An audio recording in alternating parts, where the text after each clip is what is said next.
65% of startups fail because of people issues. Josh and I have spent a lot of time with these very, very successful founders. And if you believe for a second that they are so confident in what they're doing, you're dead wrong. Founders are inherently innovative, right? That's sort of part of their DNA that's going to make them successful in what they're doing. Like a little bit of an addiction to innovate everywhere they can imagine. In the end of the day, you're building on like a kind of a sandy foundation. The most unstable partnerships are friends and family. More stable are acquaintances. And then most stable are former coworkers. At least in the startup world, that hierarchy is evil. And I think they conflate hierarchy with bureaucracy. Hi, everyone. Welcome back to my channel. I am Sherry. Today, I like to talk about people issues at work.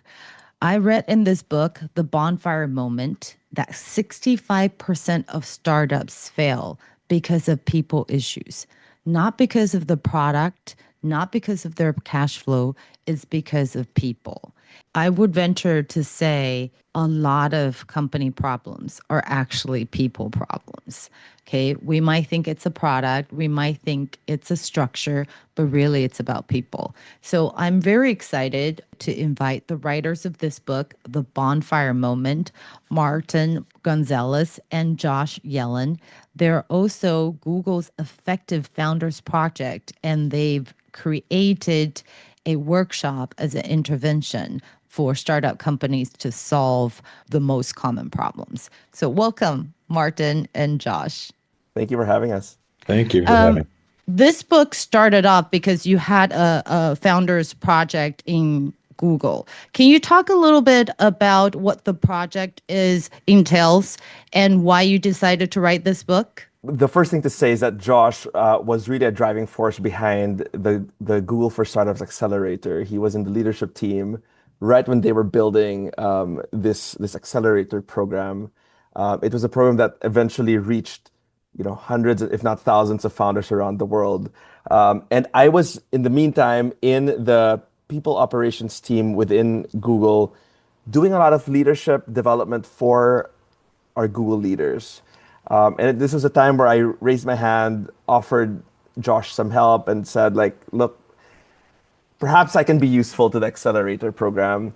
And at that point, there was a lot of content around machine learning, around sales and marketing strategies, around basics of building a business, and there was nothing around people and culture. And so, as one does in a place like Google, we go into the data and we discover this study that you just cited, that 65% of startups failed because of people issues.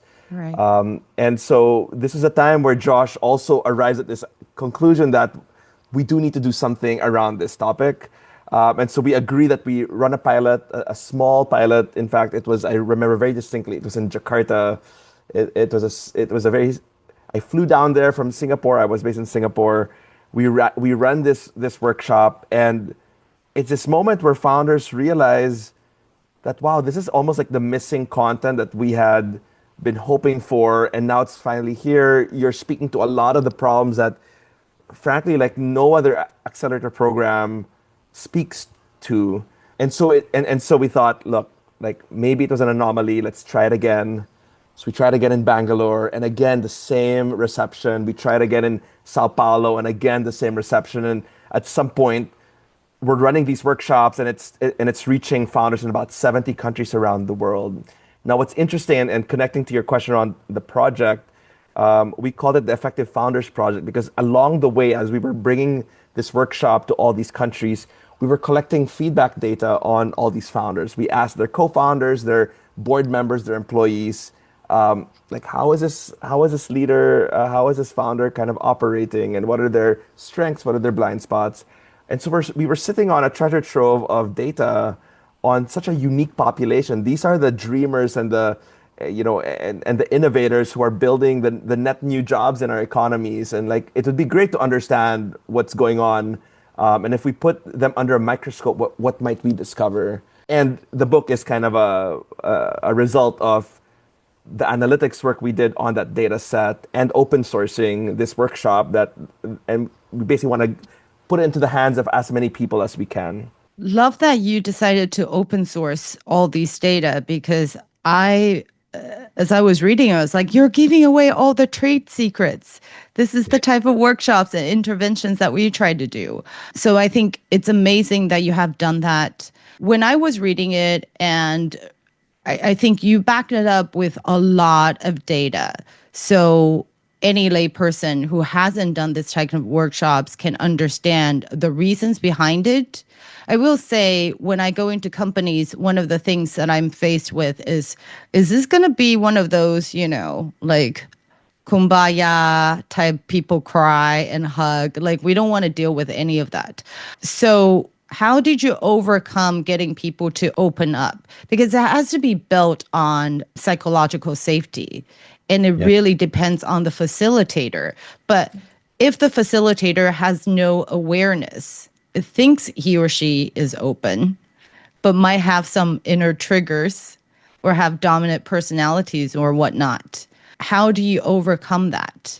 Yeah, a couple of things that we always kept in mind, and you kind of mentioned like the data first mentality, is we're thinking about our audience. These are startup founders, and they're not all the same, but it's definitely like a fast-paced environment with like business mindedness and short on time, right? And so this kind of stuff always feels like maybe it's important, but it's like rarely feels like the most urgent sort of need. And so getting everyone to put everything down and take some time to kind of jump in. You're right. There are some headwinds here.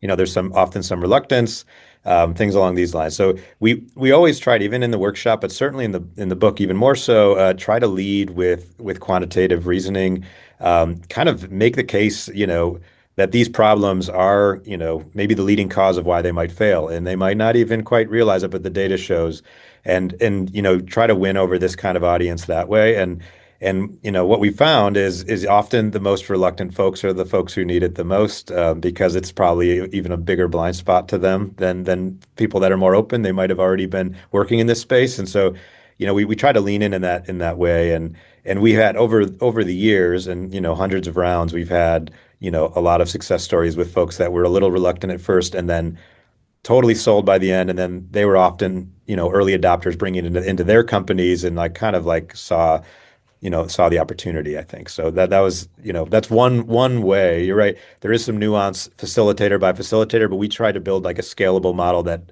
hopefully can break through in some of these ways.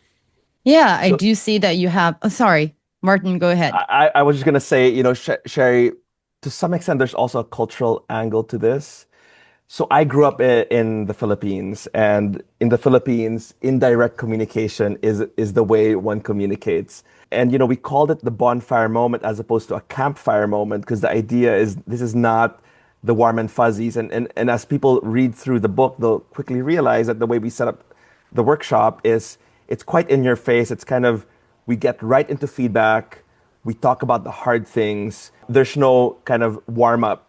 There's no kind of soft warm up period. And to what Josh said, a lot of it is founders don't want to waste time. It's going to be painful, but once you get over that first hump, like people are then able to engage is our experience. And I'll say, like, we've scaled this across the world in cultures that we initially thought would be so resistant to this. And somehow there's something about jumping in cold that tells people you respect their time. And so I come from the learning and development, the leadership development world, and I think there's a big tendency in this world to kind of soften into the hard conversations. And I find that for like at least the really serious leaders who really want to solve these problems, like they really appreciate just coming in, not wasting any time, and just confronting some of the challenges head on. And of course, the role of the facilitator at that point is to be that, to provide that structure, to be the cushion, so that people can kind of project maybe their frustrations at the facilitator as opposed to at each other. And so there's all this art that goes in, but we really encourage facilitators who pick up this book to not fear that cold open, and to kind of confront these issues. Yeah. I think we're doing a deep dive into the workshops, which I do want to do. But let's go back a little bit for the people who aren't familiar with this book yet, because the workshop really aims at solving the problems that you see in startup companies. So let's start with the data that you have researched and you have come up with that shows what are the common problems startup companies face. Yeah, so we start the book with we summarize these four traps we've observed these companies fall into. And in fact, the way we approached the data was we looked at the best, the most effective, and the least effective founders in our data set. Quick footnote, the reason why that's important is because in a place like the startup ecosystem, and by the way, like in all of kind of the corporate world, it's so common and tempting for us to look at success stories and try to copy them. This is a classic error that social psychologists would call the survivor bias. It's because you should check if the people who failed did exactly the same thing and failed anyway, right? And so what we do with this data set is we look at both cohorts, we put them under a microscope, and we ask the question, like, what's different between these two groups? So there are four of these traps that we see that the most effective founders tend to overcome, that those who aren't effective tend to fall into. The first one is a trap of speed. In the startup world and in many businesses that are under a severe amount of pressure, it's very tempting for them to really just go fast. And when people go fast, a very predictable, systematic thing happens, which is things that have immediate benefits are prioritized, are valued accurately. Things that have more future benefits get devalued or get discounted. It's what behavioral scientists would call hyperbolic discounting. Things that benefit you in the future, you apply a discount rate somehow. And unfortunately, a lot of the people issues come from that discounting behavior. Hiring slow to hire the right person, dealing with that small kind of toxic behavior that, I can just deal with that later after we deal with this startup pitch. See that a lot. And this is true in the startup world, I shouldn't have hired that best friend of mine into my company. I need to let them go. When do I do that? And they just push it all the way down. And so a lot of this behavior of like deprioritizing, this is a computational bias in humans in general, and we see this very clearly in startup founders. Do you think it's because of the speed, like we need to focus on what needs to be done right now, or do you think subconsciously they are avoiding these problems? There's definitely, look, like founders, like firing my best friend might be very difficult. I'm going to deprioritize that because that's something that's going to take emotional toll on me. Yeah. I'm just curious, do you see a lot, is speed really the reason, or do you see it being categorized being just, it's a reason for them to justify their action? So it's a good segue actually to the second trap, right? Which is the trap of the inner circle. I think that the example of firing your best friend is a good example of a very expensive relationship. Because not only is it a professional one, but it's also a personal one. I agree that people issues are some of the most painful challenges. There's a part in the book that we kind of facetiously talk about how people say, well, this is not rocket science, or this is like the soft stuff. And the irony of that statement is that we are so good at rocket science as a society. we can land a rocket, a spaceship on the moon, and predict within like a very low error rate where it will land. But with people, like, we are happy if we can predict with a little bit more than 50% accuracy, and we call it a strong correlation in the social sciences, and we call it a day, right? So there's something about the human condition that is just inherently so unpredictable. So I think it's true. I think it is a harder classification of problems that leaders wrestle with. Yeah, but definitely understand speed, because money and your burn rate, it's definitely top of mind for startup founders, right? So moving on to the inner circle, and I think you talked about expensive relationships, and I really like the point that you're making, that the inner circle, it's so expensive because you don't want to express it's harder to express your contempt or face conflicts and just voice out your opinions when it's a close friend of yours, it's a buddy of yours from college, or it's your sibling, right? Can you speak a little bit more to that? I know that you have psychology background. We talk about the Abilene paradox, where everyone says yes because they think their close ones want a specific thing, but turns out nobody actually wants it. But so everyone worked towards a goal that nobody wanted. Do you see that a lot in the trap of inner circle, or what other pain points do you see? So we see a lot of companies get started up by friends and family members, a lot of like former college classmates, sometimes relatives, sometimes spouses or parent and child, and what the data shows is that there tends to be three archetypes of kind of origin stories, so to speak. You have friends and family on one end, you have acquaintances, people who kind of meet each other through like an interview style process, and then you have former coworkers. Well, what the data shows, and this is not our data, but data from Harvard, what the data shows is that the most unstable partnerships are friends and family. More stable are acquaintances, and then most stable are former coworkers. Former coworkers, you kind of see each other in these professional settings. You have this baseline understanding of like of a work ethic. Acquaintances, you don't. It's not an expensive relationship. You can walk away, and so people will kind of confront the hard issues. Friends and family, such a brittle relationship because it's so expensive. You will also tend not to get into conflict or talk about the hard problems with them. And look, like sometimes it's the right decision. Like, don't put the business ahead of your marital relationship, for instance. But the point is that therefore, these relationships, these companies that are founded by friends and family tend to be very unstable. Which is not to say people should quit. It just means that you need to put a lot more work into creating the space for disagreement in these relationships. I do think people forget, we have such a good time, so we can start something together. People tend to forget that the roles you play, the responsibilities, what you're accountable for is a little different than you in marriage or in friendship. I was in a family business before, and that role conflict, like, who has the say? I'm older in my family. Should I have the say as an older sibling? But at work, we have different responsibilities, right? So I think that role conversion is something you think people would think about it. But a lot of times we realize that you go in and you don't think about that, and that becomes a problem.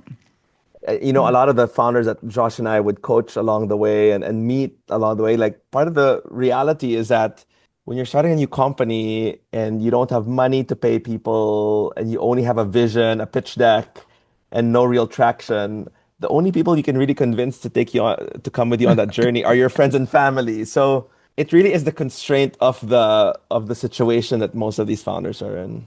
Yeah, absolutely. Well, you said 4, so we've covered 2. So what's the number 3? What's the number 3 trap? So the third is the trap of the maverick mindset. And this trap goes like the following. A lot of founders have this really disruptive way of thinking about the product space and users and markets.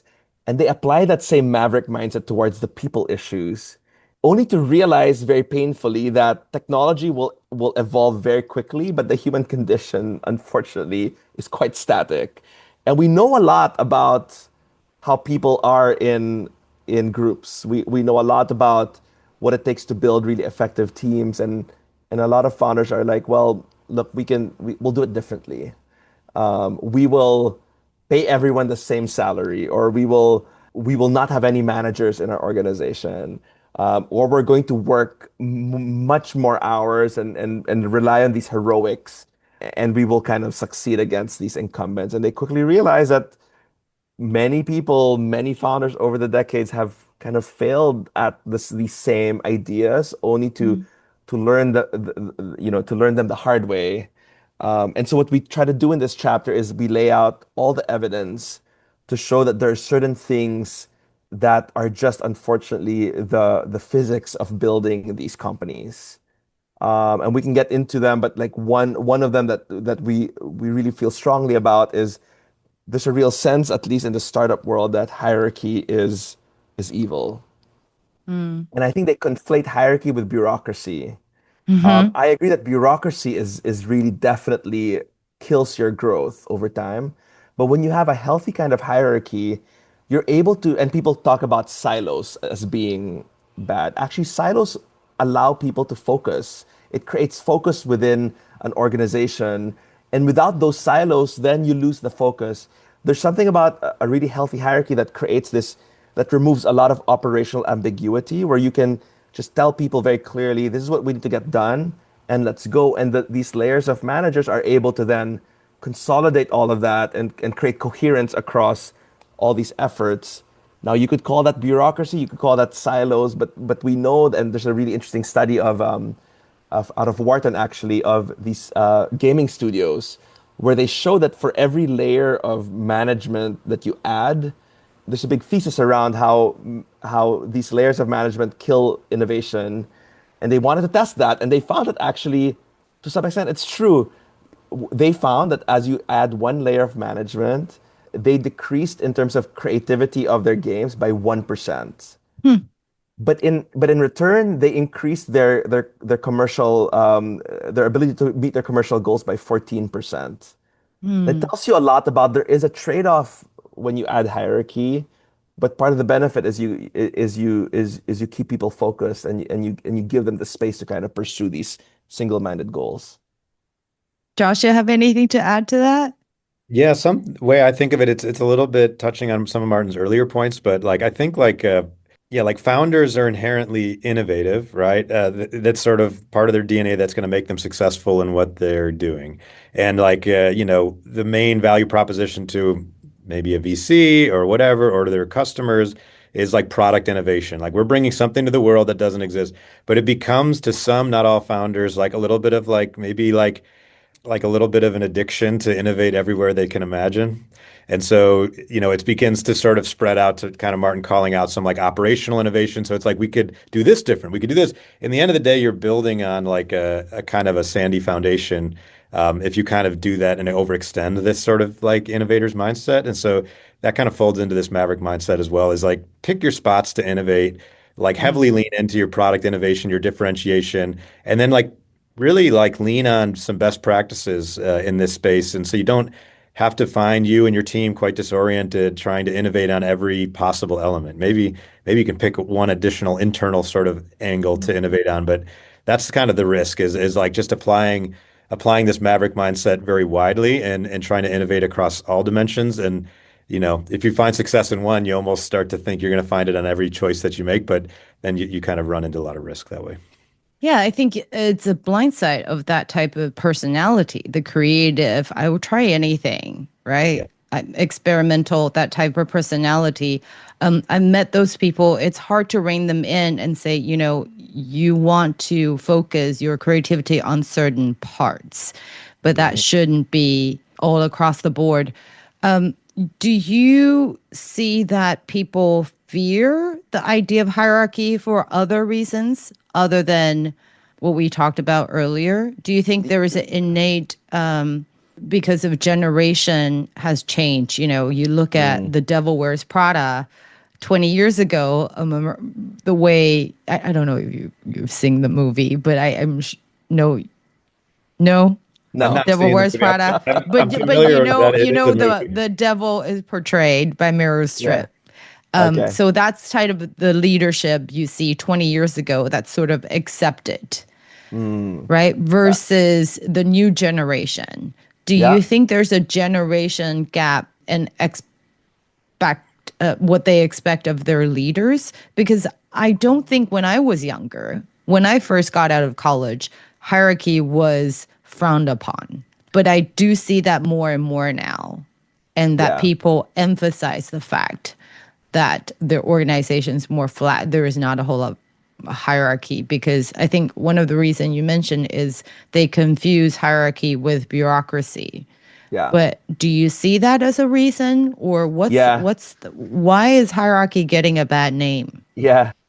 I'm not sure that there is a generational factor here, because you could go all the way back to the 70s, and there were these periods of time where people just said, look, get rid of these managers.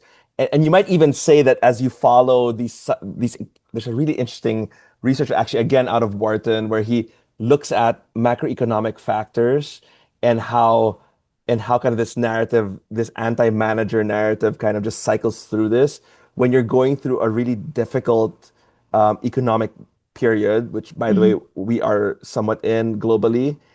This narrative of like, let's flatten organizations, let's get rid of, hierarchy, becomes really popular. And then when you reach these boom periods where people are struggling to hire people because there's so much opportunity, interest rates are low, and you can't hire enough people, then they start to talk about how, well, managers are so important, so we can hire the right people and keep the right people. And it's just this cyclical story that seems to just go on. Interesting. What I think is the reason why people don't like hierarchy is because it's people at the bottom of the organization. A lot of the work of managers is pretty much invisible work. It's what is the work of a manager? Take the strategy of the firm, break it down into smaller goals, distribute those goals across the organization, coach people through that. As they deliver on the output, consolidate all of that, create coherence. These are all things that don't feel tangible. They feel quite invisible work. And so people from the bottom look at that and think, well, what are these bosses even doing? Like they're in meetings all the time. They're not doing real work. Again, coming back to what's quote unquote real work, right? People work is not considered real work, but I feel like that's where the real work or the most difficult work lays. That makes sense. So the maverick mindset, I do see a little bit of culture issue in this as well. I think certain cultures sort of encourage this mindset a little bit more, or people with this mindset are more set up for success in certain cultures. In other cultures, I would say in Taiwan is sort of changing. We're changing a little bit now. Yeah. But in certain cultures, you just don't really see that as encouraged. Yeah, and it's important to be clear that we're not saying we should just do the old school management way. That's not what we're saying. I think what we're saying is, if you want to innovate on this very old technology called the human organization, like you should do so in a way that's maybe more like how a scientist would go about these innovations. Like make sure you're measuring, make sure you're kind of collecting data along the way so you know that what you're doing is actually working. Because you can actually rely on a lot of known scholarship in this space that will get you already pretty far. Now, if you feel a conviction to innovate, and as we should, just do so with a lot of caution and care towards like collecting the data that you need, right? Yeah, absolutely. I do think hierarchy is very important. I do think racy, who's responsible, who's accountable, all of that structure. I think the fear of structure nowadays, sometimes it's a blind spot for companies. Because without structure, it's sort of a paradox, because the leaders that I've spoken to who don't really want clear structure are the ones who are hoping that everyone would just get along. Like these boundaries will inhibit their creativity or their workflow. But showing that setting boundaries, hard boundaries, might be something that can help work efficiency and make people feel more secure, seems a little bit like an irony to them, because that sounds like dictatorship, right? We don't want to set, certain rules. Everything can be discussed. And I do see that a lot in companies or smaller startups right now in Taiwan as well. Yeah, and it's important to remember, so a lot of too much of a good thing is always bad, right? But we know that people want clarity. People who want to do a good job want to know what great looks like. They want to feel like they can operate within a space where they have autonomy. All of those things, by the way, are delivered through a really healthy hierarchy. Yeah. If you have just everyone, like 1,000 people reporting to one CEO, that's chaos. Like that's the opposite of clarity. That's the opposite of being able to focus on doing a good job. That's the opposite of having the space to operate autonomously because you're stepping on each other's toes and you're not sure where your lanes are. And so that I think that at this point we're belaboring the point, but yeah, like wouldn't it be great if leaders could just say, look, just figure it out and get along. Like that would be amazing. It's Yeah, no, unfortunate how things that would work. be amazing. The last trap that you spoke about in your book is the confidence trap, Yeah. the trap of confidence, which I found Yeah. so interesting. Can you speak a little to that? Yeah, so maybe I'll start with a quick story. I think it's a story we opened the chapter on. So Josh and I were running this workshop with at that point like one of the hottest startups in Southeast Asia. They fly over to Singapore, and like I'm truly thinking, gosh, these guys are so successful.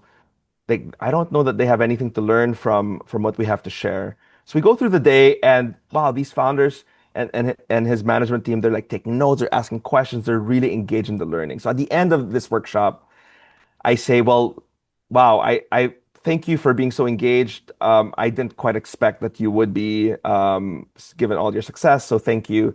And then the founder said something that stuck with me. He said, no, Martin, we are no longer we're no longer seed stage startup founders.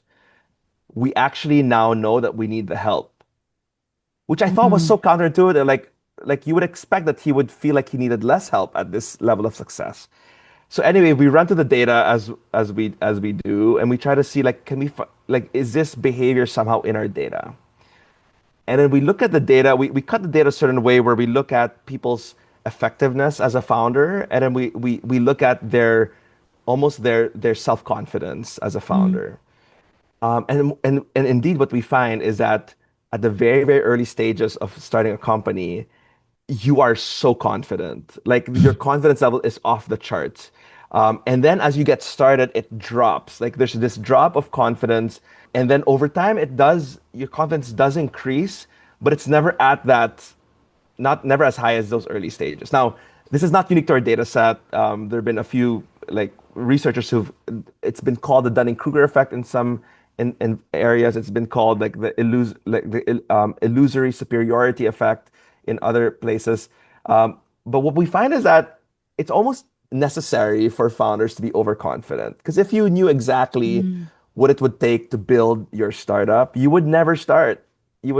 Right? So you need that overconfidence at the beginning. And then they realize like, oh, so that's what being a world-class CEO looks like. I am so far from that. And then they go into this moment where there's self-doubt, there's this imposter syndrome. And then they think, wow, this is a signal that I'm going to fail. And then what we tell founders is actually from our data, it's probably a signal of growth. And you should just keep going. And you will discover that actually you will get better.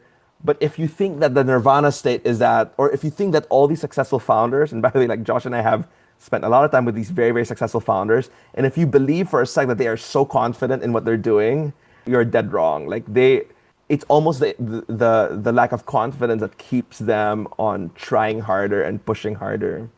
Yeah. And so I think that's kind of the trap where you believe that confidence is the indicator for competence, and we almost see Love the that. exact reverse effect.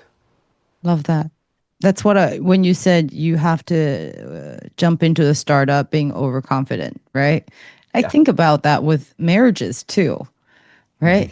You don't know what you don't know.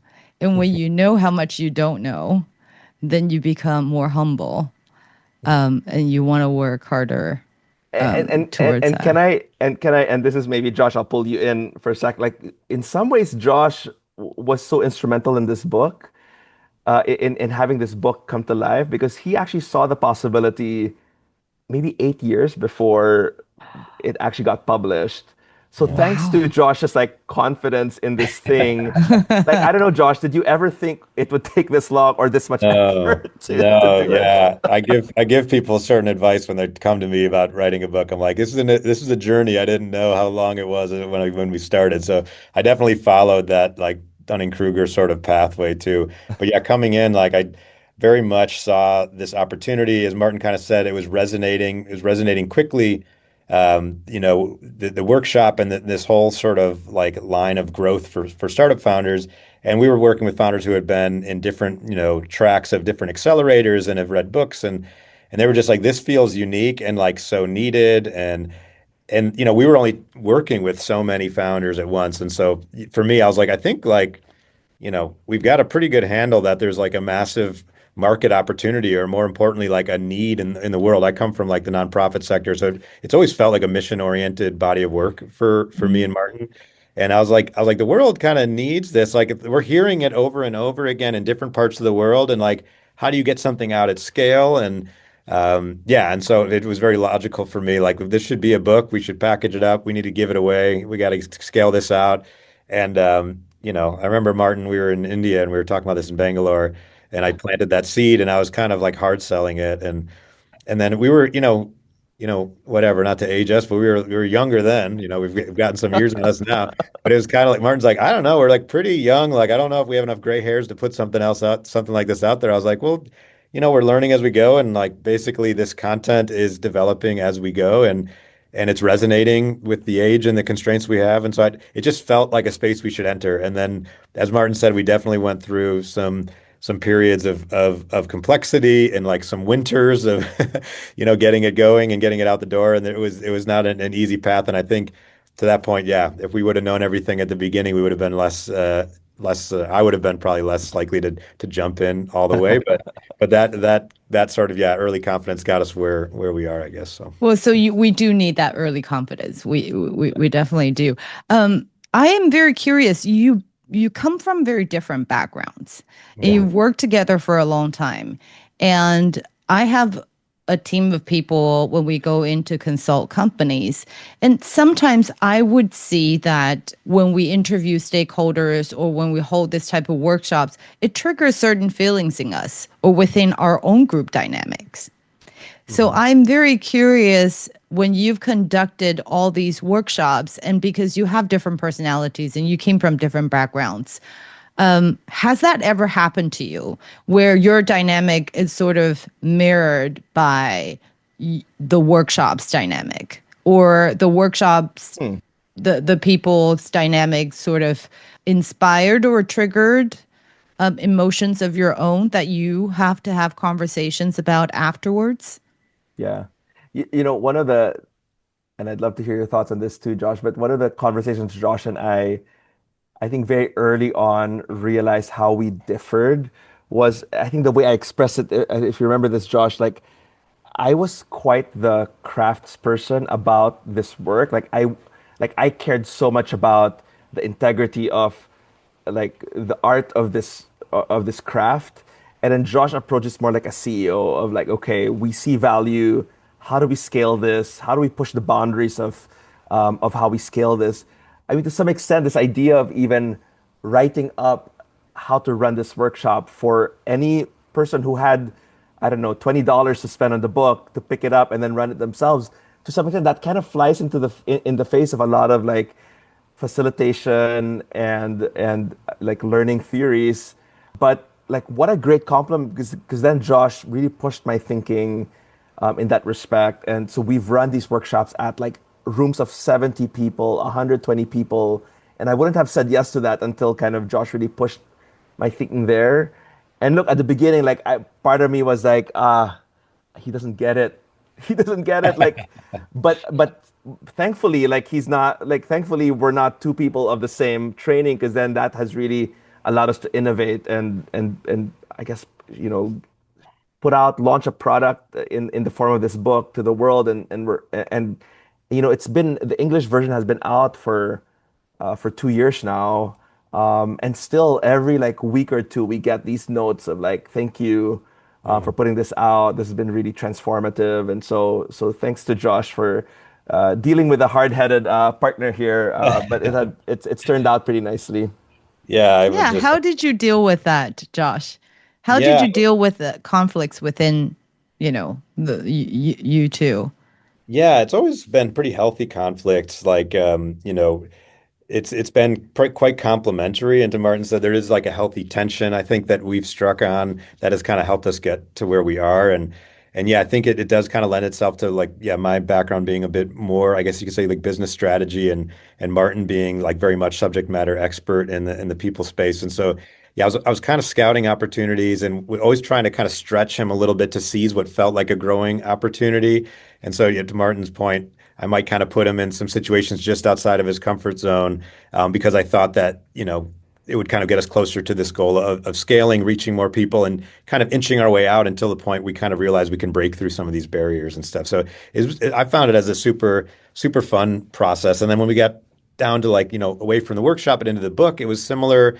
I would kind of like, I grabbed some early meetings pulled in some mentors for us. I feel like, part of my job is like, it's been a partnership, but I also feel like my background is often like in a chief of staff role. And so I feel like I'm always trying to like put wind in, either an executive's, sales, or in our case, like in Martin is a really subject matter expert and total ace at this. And I just see a clear path. I'm trying to clear it even more and put some wind in the sails. And that's kind of how I see my role often in our partnership. And so it's been fun. And then I think one last note on this is we've kind of used our own processes for our partnership. And so, part of the reason maybe some of this has been really functional is we did, we went through our process and the co-founder user guide, early in our process, and kind of understood where we wanted to lean on each other, where we would lead, where we would follow. And we kind of like thought with the end in mind at the very beginning. And we were able to kind of establish some of these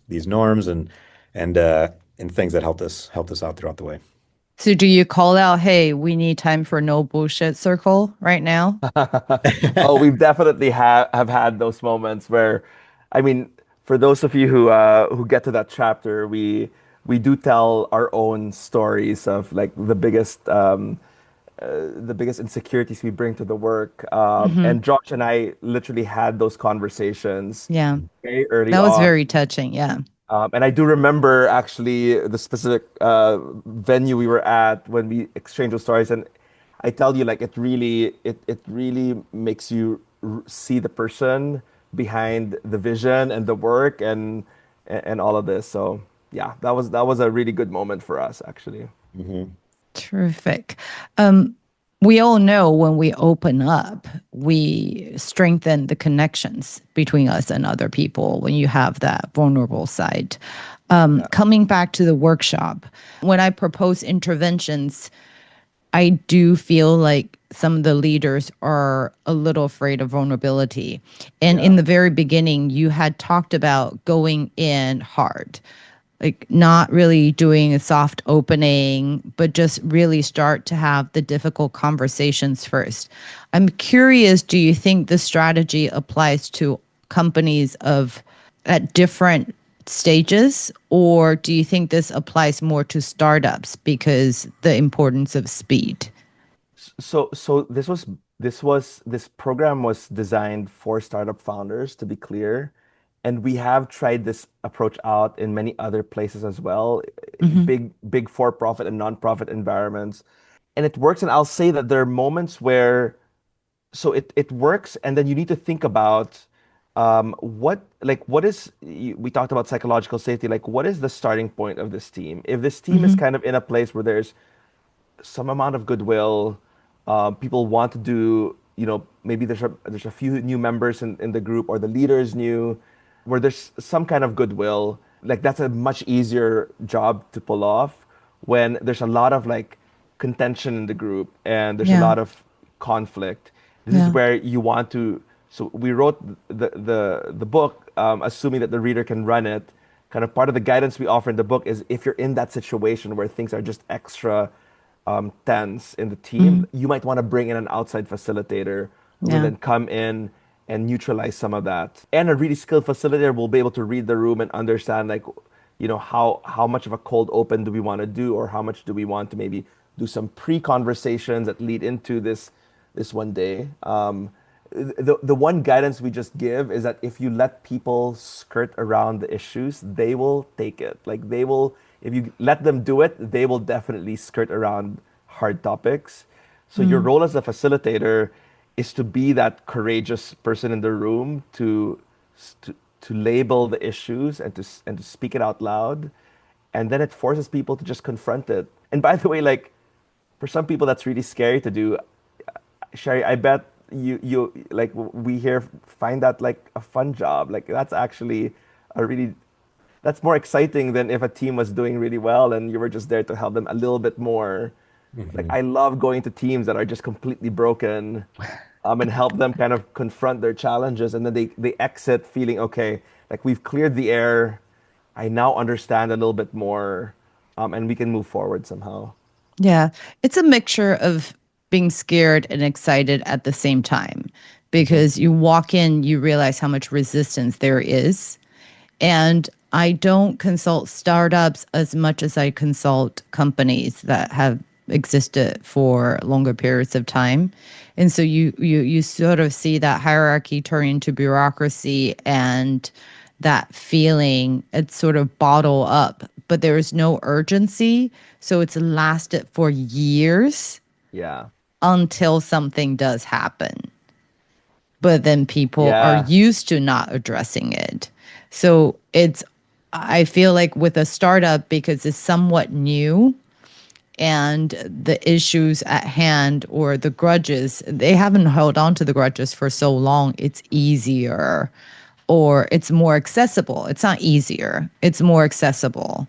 I've had interventions where we talk about where's that hatred coming from?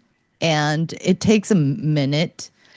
You go back, well, last year and then 2 years ago and then 5 years ago, and you realize it's been building up for a long, long, long time. So I think I do see that as the only difference. But I will say when I was reading it, I do believe this workshop can be applicable to not just startups, but to companies that have existed Yeah. or already has scale.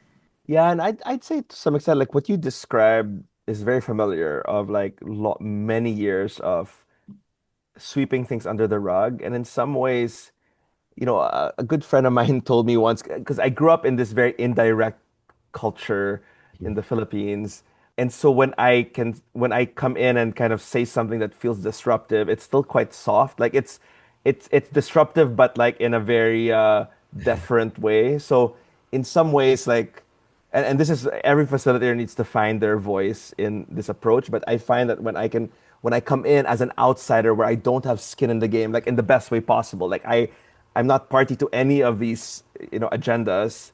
I can just kind of play dumb and say it as it is, and just ask, well, what's the story here? I feel like people will feel disrupted by that. It feels uncomfortable. And then you need to do the work to make sure that you end on a more positive note. But if you can work through that really difficult, like couple of hours of a discussion, especially when people feel the pain of all this conflict, right? Like, I Yeah. think people do want a release. Like they want kind of a resolution somehow. Yeah. Yeah, I think so too. Even though they would tell me they're used to it, Yeah. you still have a sense that they hope something is different or better somehow. Yeah. Um, I did want to go back to the blueprint of organizations. There's so much research. Your book is amazing because I love hardcore research data, and your book is full of it. One of the things I wanted to talk about is research showed that commitment type startups are least likely to fail, but Hmm. star type startups show the strongest growth if they survive. So when we talk about commitment type startups are least likely to fail, but that doesn't mean are they likely to thrive as well? Well, okay, so maybe let's define terms first. So Yes, let's let do me let that. me kind of share the premise of this study. So this study was Yes. done by some brilliant researchers at Stanford. It was called the Stanford Project for Emerging Companies. They followed close to 1,000 startups through this period of the mid 90s to the mid 2000s. And as some of us who've maybe lived through that period know, that was the period where you had this big dot-com crash, right? So they had this amazing data set where they could look at how are people organizing themselves, and then how did they survive that really difficult crisis period. So they found these 5 archetypes, but for the sake of this conversation, there are 2 that really matter. So the one archetype is called the commitment archetype, and you can think of them as people who cared so much about people who fit the company. They would prioritize fit over anything else. People who stay in this company are there because it's a community, it's like a family. This is kind of the basis of what they call the basis of attachment. The other type is what they call the star model. And the star model prioritized not fit to the company and not this family culture, but they prioritized kind of this extreme potential, talented individuals who cared about a really bold mission. And so they would hire for that profile, these very A profile with advanced degrees who could hustle really hard. Now, and so that was their and so the reason why people stayed was not because of a family feeling or a community, but that they were actually making history through the startup. They were solving big problems. Now, so you have these 2 profiles, the commitment and the star. And what these researchers do, which was so groundbreaking at that time, was they followed these companies over an 8-year period, and they looked at whether they went bankrupt. They looked at whether they went and had an IPO, and they followed kind of the capital growth of each of these companies. Okay, so what did they find? So they found that leading up to an IPO, the star companies had the greatest failure rate, whereas the commitment startups had the lowest failure rate. How did they explain why this was happening? Well, they said a couple of things. So one is that the star model, because they had really big goals. So 2 things. One, because they had really, really big goals, like the chance that they would fail is also much higher. So it's a high risk kind of proposition, right? But also kind of what was happening with their employees is that if you give people stock to join you in your startup, if you do really, really well, people will cash out early and they're out of there. And that kind of risks the startup success over time. And if you do poorly, then you have nothing. And so it's a very high variance kind of model, the star model. The commitment model, you're finding people who are like-minded. You're kind of creating this family feeling. So generally they hire from the same schools. You have the same language. You maybe think in the same way, and that's really valuable at the early stages of a company when you have one product, you have one user group that you're going after, and you just need to execute really hard to get to it. And so that's why they survive. Now, what's interesting about that study was that the few that do cross over the IPO and actually cross over that really difficult period of validation, the star model, because you're working on these big goals and you've hired some really brilliant people, you skyrocket. Like it's a rocket ship that you get on the back of that. Also because you haven't built a company that's looking for culture fit. You're then hiring more diverse people. And then you have more markets you're entering, more product lines that you're building for, more user groups, and diversity really helps with that. Now, the commitment model, folks, the moment you start to push towards more diverse markets, more diverse product profiles, having very similar kind of profiles of people doesn't quite help you, because then that means you're hiring for the same skill sets from the same small networks. You're probably raising money from the same set of investors as well. So it's an interesting story. It's a nuanced story, but it's an interesting story of how you might kind of pick and like choose how you set up your company. Now there's a big footnote in that study that's not underscored enough, which is some people might then think, well, great, okay, so I will hire for fit at the beginning and then kind of be the commitment model at the beginning and then become a star model later on. Well, what the study showed is that when you switch models, you will fail even more. Yeah. And because when you change the DNA of a company, there will be either so much resistance to that change, or all the good people that took you on that journey departs, and so you basically have to start from scratch. So you got to choose well, and this is part of the trap of speed, right? Like you need to think about longevity right at the beginning. Like, how do I build a company that will last, as opposed to a company that will just launch a really good product next month, right? Thank you for explaining that, because there are so many people who think, well, I'll just change my company or restructure my company. And man, change leadership is probably the hardest, the most difficult job in the world. It's hard enough you want to change your own self, like you're modifying your own behavior. You're thinking of a group as an organism. That resistance is just going to come from all over the place.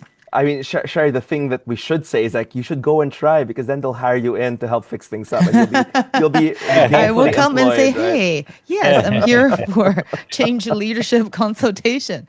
Absolutely. Josh, you have anything to add? No, I think like to your point, like, there's no maybe right or wrong culture. It's maybe about commitment. And coming from like the AI research world Martin and I operate in now, through the evolution of the industry changing and whatever, I've worked in a couple like very different, like I guess you can say like cultural DNAs that are thriving in different sort of times in the industry. Some that are very much star oriented. We're kind of, operating in a world these days that needs to be a little bit more commitment oriented. And it is a conscious decision that you have to make. And it's often, not just about what you want to do, but the kind of problems you're kind of trying to solve and what kind of industry you're operating it in. So as Martin kind of said, it's good to think slow to move fast later on these kind of principles. And I feel like I've been in a couple of these different models and seen the merits in each of them. And it is so much about kind of a commitment and follow through on what you think is best. Yeah, absolutely. So you've designed this wonderful workshop. I don't want to give it away, because you're already so kind and generous in writing an open source book and teaching us how to do this. Just give a couple of sentences to explain what this workshop entails and who is this workshop for? Yeah. Maybe I'll say a little bit about the title, because I think it captures quite the spirit of it. So we call it the Bonfire Moment because it comes from this idea that when folks are in a startup-like environment, whether you're in a big company with, if you have big goals, big ambitions, a very tight budget, like you are a startup. This is kind of the DNA of a startup.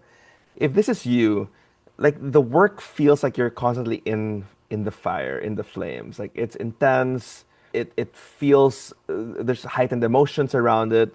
And so the Bonfire Moment is a day. Like it's literally one day.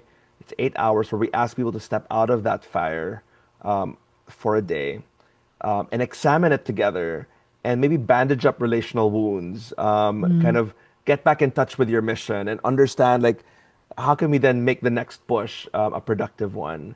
And so the whole spirit of that day as we've designed it is really meant to give people that space to reflect deeply on the work, to step away from the work, but reflect on the work, on the relationships that have been built, on my own personal kind of doubts and sense of insecurities as I approach the work. And we create the structure so people can have those really difficult and oftentimes very like intangible conversations. But the structure of the workshop allows you to then approach it the way you would approach like a business plan. Like, okay, well, what are the numbers behind this challenge? What are the important questions we need to ask ourselves to get clear on the challenges at hand? How do we solve for this? In fact, an early version of I don't think we've ever shared this in a podcast, but one of the early versions of a title of the book that I really fell in love with was To Solve for 65, which was this idea that, we know that 65% of startups fail because of startup issues. In fact, I remember I was in Taiwan still, based there, and Josh and I were texting back and forth, and I said, I think it's Solve for 65, because the idea is that we want people to approach this like it's a problem set for them to solve. And look, like, this is not like any other problem. It's a very different kind of problem, but I think getting people in that problem solution mindset feels very familiar to them. And if we can get them into a familiar space, but then point that mental map to like a different class of problems, we found really good success in helping people through that process. Absolutely. Josh? Yeah. Yeah, ultimately, we're really proud that we were able to bring this sort of workshop out into the world, and some history, I guess, to kind of weave in, and like how we arrived at what we have is, originally we started with a longer sort of workshop. We started with 2 full days. And the content was a little bit more diverse. There was a little bit of experimenting, to be honest, and it was always resonating. But we were getting feedback about man, I wish it was 1 day. And we were like, well, we don't think we can do that. There's a lot of important stuff to share here. Right. But we ran it enough times, and we got feedback, and certainly collectively it was always responding or resonating. But we kind of managed to find the brightest spots and things that we thought like we absolutely cannot cut this, right? And so once it came time for writing the book, we really distilled it down, and we're like, look, if we have a captive audience in a small group that we're kind of working with this group from like a 6-month accelerator journey, we can kind of like hold their hands for longer than they might think they want. But when we're thinking about going to scale, like a book globally, we won't be there for that. So like we got to really, we need to like listen to our users in a sense, and really try to squeeze this down. And so we wanted to like go to a scaled market with 1 day. And so we did a lot of, we didn't take that lightly, and we went to the drawing board and we piloted this and ran it as a single day, and it's been great. And so we built 4 blocks, 2 hours each, as Martin said, into an 8-hour journey. And it's just worked out really nicely. And we feel like we've kind of struck upon, some really, really strong sort of curriculum in the book that's, again, tried and true and tested. And this is what we kind of brought out to the world in this process, and it's been great. Yeah, I'm excited. I definitely want to try to run this in 1 day if possible, because I've seen people coming in very guarded. Like, are you guys going to make me cry or show my vulnerabilities? And that's not something I'm used to. I'm here for work, right? So you've narrowed it down to 8 hours in 1 day, and you're seeing a lot of success stories. What about a few months after? Do you find that this is such a hard, difficult, and really tough intervention that's such a huge perturbation, and it disrupts, right, the old dynamics? Do you think 8 hours, do they have enough time for a little bit of a closure? Because it feels like certain parts, it's open wound, right? You open up your wound. Do you feel like there's enough time for that closure? Do you tell them certain things that they need to do the next day? And what happens a few months after? Look, like we try to be very honest with the book. Like we try not to oversell the book. Like we are so evidence-based in how we wrote up the book. And so I would say like these things are hard. Like these are just difficult dynamics to solve. And so in some situations, we've seen that this 1 day, as disruptive as we've designed it, actually does help quite a bit. And it almost kind of just echoes through the years, and people kind of get into this mode of working that tends to be really, really productive.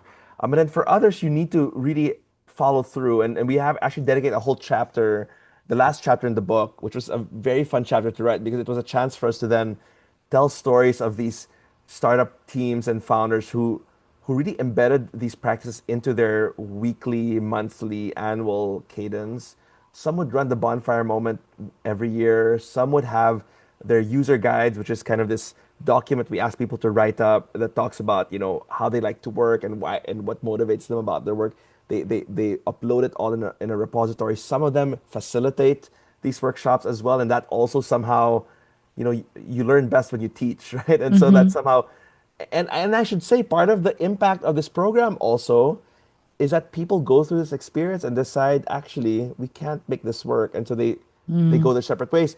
And by the way, like, there's a really interesting study on accelerators, and the study basically shows that you should rebrand accelerators and call them incinerators, because what seems to be happening is that when companies go through accelerator programs, they will die faster if they were meant to die. And That makes sense. that's actually a really good thing because that's capital efficiency. Like, and your VCs will love you for that. It also saves you your time. Like, if this is not meant for you, then you can go off and do your next thing, right? And so, in Again, some just ways, like relationships, right? You see the parallel in that's that. right. Yeah. If No, it's this not is the so right true. person, right? No, Yeah. it's funny you draw the parallel to I joke oftentimes when we run these workshops that this is like marriage counseling without the romance. Yeah, very much. It really is. And sometimes, you find yourself and you realize this is not a good relationship, right? Yeah, This is not a good partnership. yeah, And what just to build on what Martin said and kind of a point you made early about like the vulnerability and like how do you kind of bring people along on a journey and like you said you have a way of starting things to kind of break the ice and like I'll just kind of like reiterate that the book and the workshop is absolutely designed with that in mind and like taking people on a journey of sort of of like managed kind of increasing vulnerability and also Hmm. taking it to a logical kind of concluding point where you kind of tie it up and then have something to go forward with. So just to like instill confidence in future readers or whatever is like, yeah, this is delicate matter and kind Hmm. of getting in, we don't throw you into sharing your most vulnerable things with strangers or your team in a room as the first thing that you're going to do. We do try to work everybody up to a point where hopefully they feel comfortable to share something, and then they're in a space where they can share as at their comfort allows, right? Of what they feel comfortable to share Of in different, course. different places. So obviously everyone can operate in their own comfort levels, but we definitely do it in a way that sort of ramps up towards creating spaces for folks to do that, and then like Martin said, kind of helping people tie it up and have a little bit more of an action plan so you don't walk away with all these open threads. But it's like we've opened it up, we've gone wide, we've been able to open up and talk about things that have been hiding for a long time. Let's bring it together and how do we want to take it forward? And that's kind of what you're able to leave with. So it kind of ties it all together from opening up slowly to then closing it back down, sealing it up, and then going forward with the plan. Yeah, absolutely. No, I think it's very well designed, and your book is really filled with it's really evidence-based, which is what I love. Have you Mhm. seen the your yes, we cover have, of in course, Taiwan? yeah, yeah, Um, and I honestly, when I was reading, I was like, man, you guys are giving away our trade secrets. But at the same time, I'm so happy there's a book like this out there. I think every startup company should at least own one, hmm and every HR across all industries should at least own one because it really does talk about the human issue.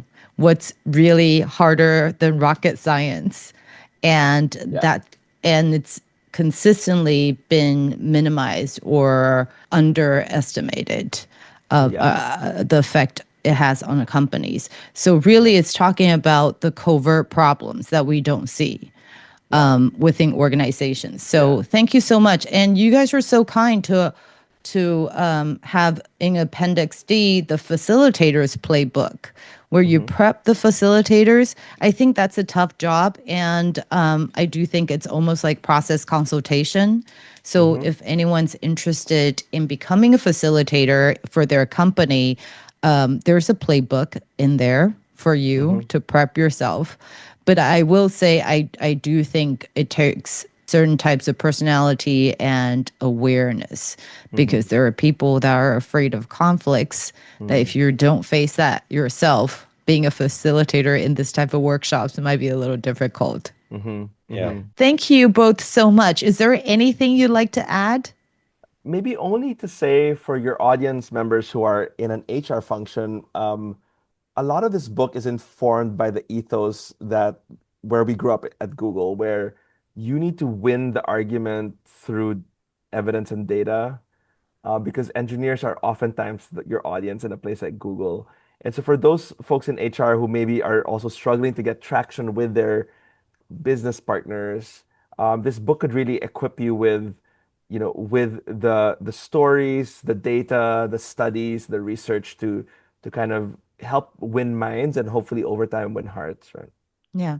Yeah. And I want to say thank you for having us. And we're excited to kind of enter a new geography in the world and hopefully help a lot of founders out in your part of the world.